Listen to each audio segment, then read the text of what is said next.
Okay, so I'm asked to talk about a little bit about my background.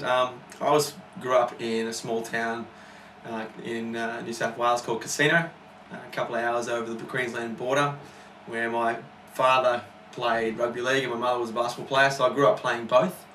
I was apparently pretty good at the rugby league side of things too, until Mum grabbed me and we started playing basketball. I guess I was around the age of 10 when I got sort of serious with it, and we moved to the Gold Coast. There was a lot more job opportunities for the family, I guess a lot more sporting opportunities for my brothers and sisters.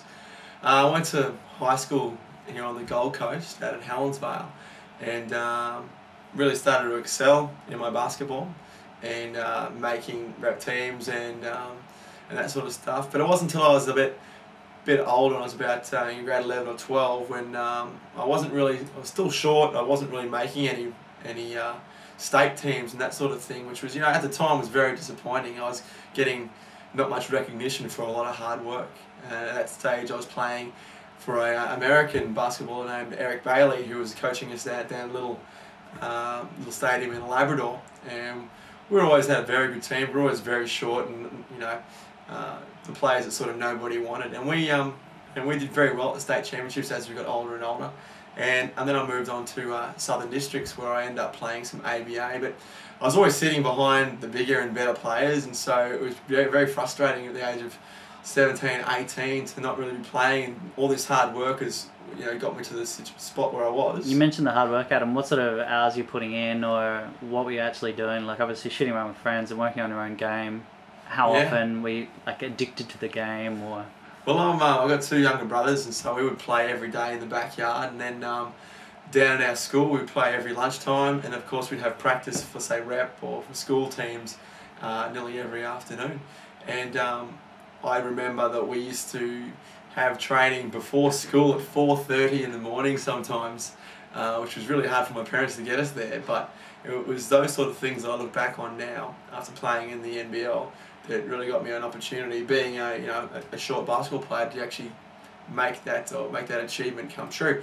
Now, the hard work that you've got to put in, it's a day-to-day thing. I mean, it was something that I just sort of had to do because it was in my nature. My father was the same way, so we were just able to get to the stadiums at the different types of hours, and with Mum and Dad really supporting us, and if it wasn't for them we couldn't do it.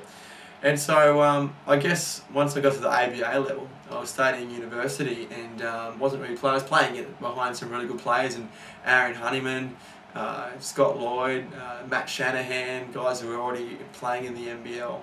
And I got a little bit discouraged, and went to another association up in Toowoomba, and so I played ABA there. And following the footsteps of John Riley? John Riley, yeah.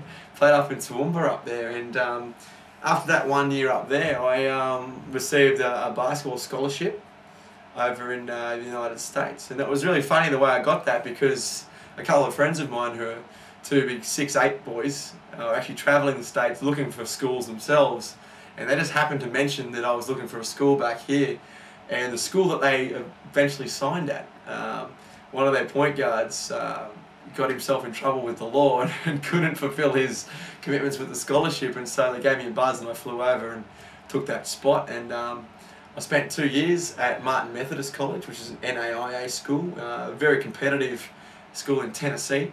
We were top 4 my 2 years that I was there.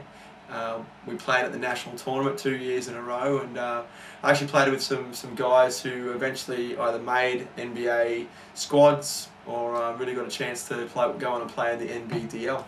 And I guess after that couple of years, I really decided, well, hey, I could really maybe make a go at this.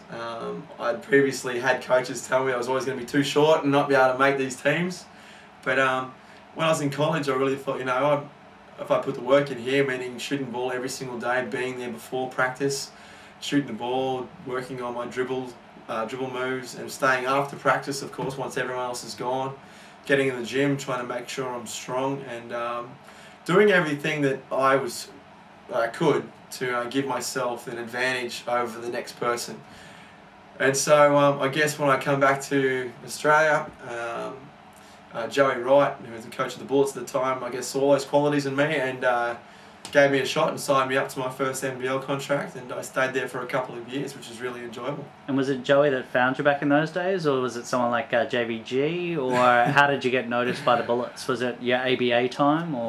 Yeah, I'd been noticed previous to me going to the college, and my ABA numbers I was putting up. And when I came home, I was actually invited to the Hunter Pirates camp at the time by Bruce Palmer. Who? Yeah, the Hunter Pirates, who are no longer around. And Bruce took me down there and was impressed and said, I could stay on, but I wouldn't be in the 10. They already had the 10 signed, but they'd love to have me. But I got word that the Bullets were having some open tryouts, so I thought, it's right near home. So I headed back up there and went along and did what I do. And Joey and Ronnie Radcliffe liked what I did and asked me to stay on. Great.